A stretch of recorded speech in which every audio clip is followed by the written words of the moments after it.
as you just mentioned, floral notes, should we skip our list of questions and go to the bottom? There was a very, very interesting question. I don't know who put it. And it goes like that. Is it possible to describe flavors without tasting them? For example, by using a code, like comparing it to a fruit or so. And yeah, what is the best, or where should we start it? Maybe Samo, how about GC sniffing and all this kind of fancy stuff? Oh, that fancy stuff. I would start from more basics. If it's possible to describe flavors without tasting, I think not, because flavors are based on taste. So if humans don't exist to taste the coffees, then there's no flavor. So I think flavor that is is really is taste. So you have to first taste in order to have a flavor. yeah, I think this is pretty true. During my studies and so there was a subject called human sensory or psycho physics, which always like relates to sensory impressions, is always correlated with our perception in our brain. So flavor, taste, aroma, all these kind of attributes can mostly be perceived only with a human factor. However, I think it can be taken somewhat abstract to numbers, but they are not super reliable without the human factor in there. Yes, but these numbers are probably based on some tastings in the past. Yeah, You can have, there's some studies which want to that aim to calculate what the taste is of this, but of course the reference is always the human nose. I think Kind of. where it's somehow working is for taste, not like taste. When we're speaking about taste, it's like bitter, sweet, sour, and so on. Where it's not working, I think it's for aroma, like the smell. I will just say briefly why it is working for taste. There's, for example, some electronic tongues out there which are just measuring the potential, for example, and so you could make a linear correlation between bitterness intensity. However, to get this number, I think in the beginning it was important to first define which is tasting bitter, so the sensor can be calibrated for this bitterness, for example.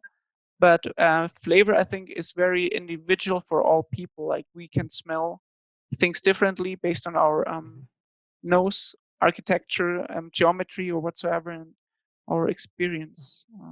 One of those of the tastes, one that is kind of, or maybe two, that can be put more objective is perhaps the salty taste and the acidic. True. Because they are more physical chemistry related properties rather than biochemistry related. Because one is the ionic strength of the cations in a solution of the sodium cations, and the acidity is basically the presence of acids in a certain sample. So kind of they might be more they actually can be described without tasting them. Yeah, and I think More one or major less. difference between taste and flavor is also where in taste you have somewhat of a linearity. Like the more bitter tasting compounds, the more bitter it is. Where in flavor, if you change the concentration of a flavor compound, like a aroma compound, there's something interesting happen, right? Right. That's the complex. Why the complex problem of the aroma is that we can have one thing is that if we have one aroma and have different concentrations, we can have a simple example where we don't smell an aroma up to a certain concentration. Then increasing the concentration, it starts to smell more and more intense. And then we get saturated, and even if it increases, it still smells the same. That's like a simple example, but a lot of aromas are much more complex, so they can the smell that we perceive depends on the concentration. So one really nice example that I found is beta-Damascenone, which is aroma which is also in the coffee, and in low concentrations it smells very flowery. It's a flowery smell, but once we go to a higher concentration, this smell becomes very smoky.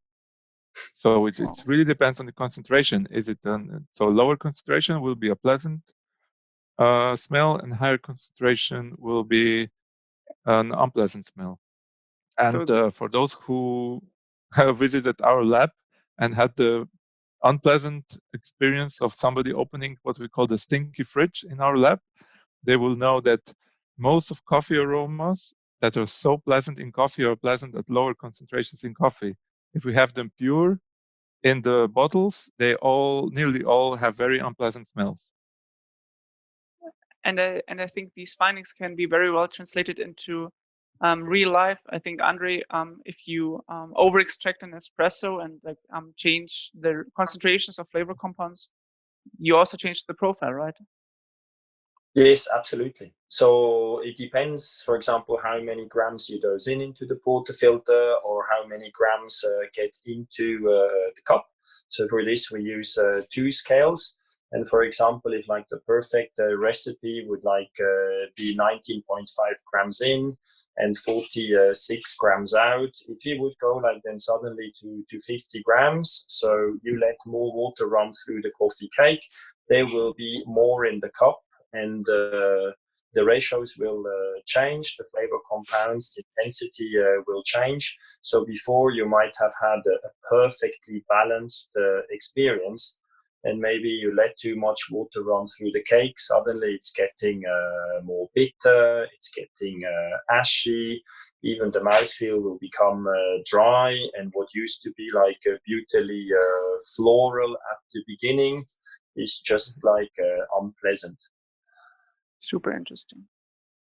Okay, next on. I like this thing about being floral at a lower concentration and then suddenly being smoky. You know, competition in the past was a lot about floral.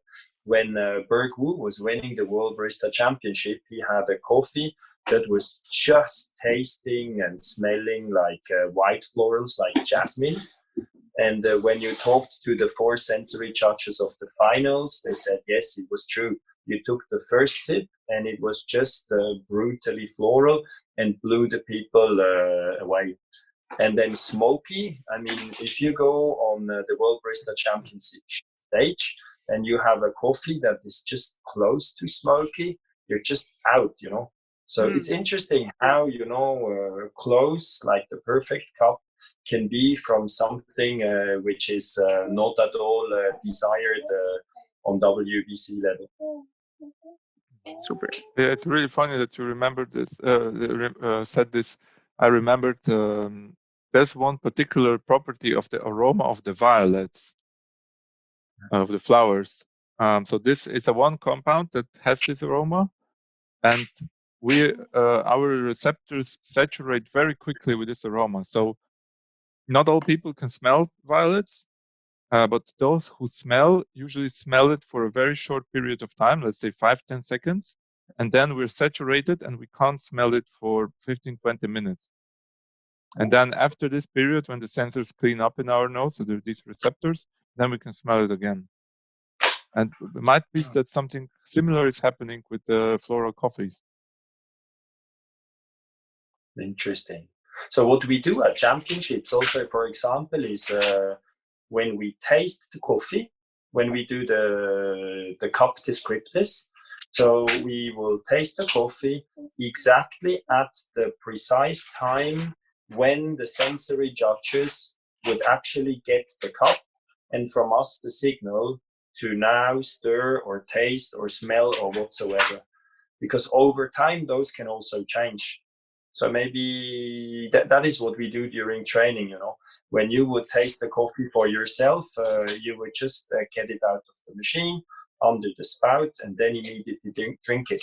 For championships, you always have to keep in mind, you need to walk like 2 meters to the sensory judges. You will serve the 4 sensory judges. So maybe you will lose 5 to 8 seconds. So during the training, you will not taste the coffee straight away. You will also wait 5 to 8 seconds and then only taste it to make sure that you will taste the coffee for the flavor descriptors in the absolute same condition as later the 4 sensory judges will do. Mm-hmm. And there's also this perceived acidity increases as the brew gets colder, which is probably also related to this, right? If the coffee is served a bit later, might be perceived different in terms of acidity. Maybe not so with filtered coffee because you have a large volume, but with espresso it changes pretty rapidly, especially at the start, right after the extraction. So in the rules, it says the sensory judges, they will have to stir 3 times. So what some baristas will do to gain some time to let the coffee cool down a little bit more is to ask the sensory judges to stir maybe 5 times. That's what I have done at WBC 2017. Nowadays, things are going crazy. So some barista competitors, they will ask judges to stir 10 times or even 20 times.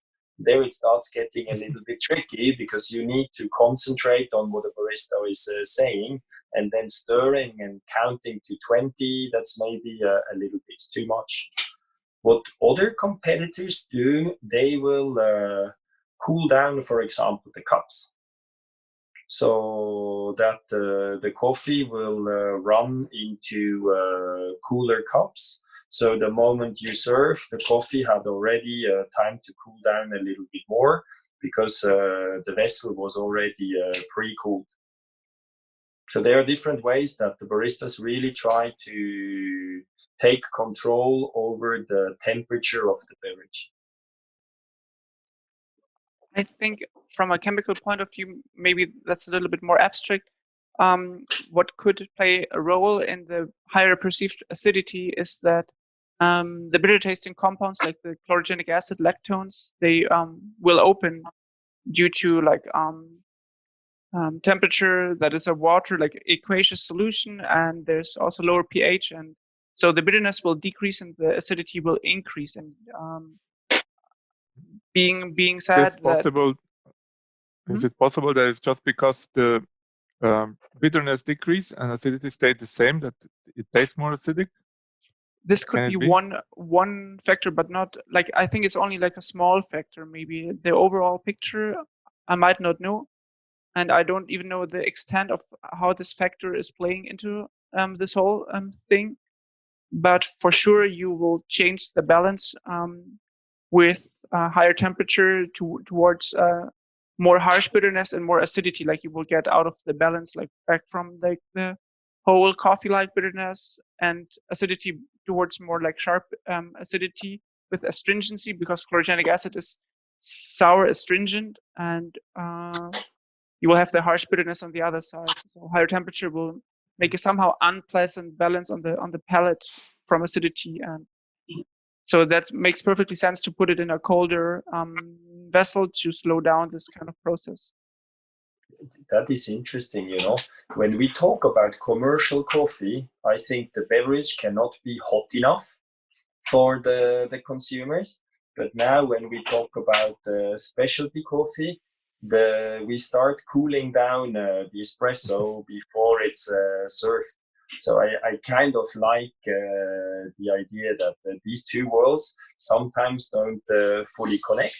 Or maybe even in specialty coffee, the lovers are more oriented towards acidity and maybe a little bit bitterness adverse, while commercial coffee drinkers, because they got used to it over time, they might prefer a more bitter tasting coffee and not so much acidity, and somehow they got used to have like a hot beverage because they like to have a hot beverage in the morning when they wake up. Yeah, I think this is a very common phenomena for me. Myself, for example, when I was little, I liked Chinese food from the stall around the corner, and I thought this is already it. And then when you travel to China for the first time and try the authentic, whatever this means, Chinese food, a whole new world opens for you. And I think this is the whole thing also for the commercial coffee drinkers and specialty coffee drinkers. What you don't know what you can miss. And yeah, I think we're just too used, or a lot of people are just too used to commercially roasted coffee. But I think it's also slowly changing as people get more and more aware of other possibilities on how to drink coffee.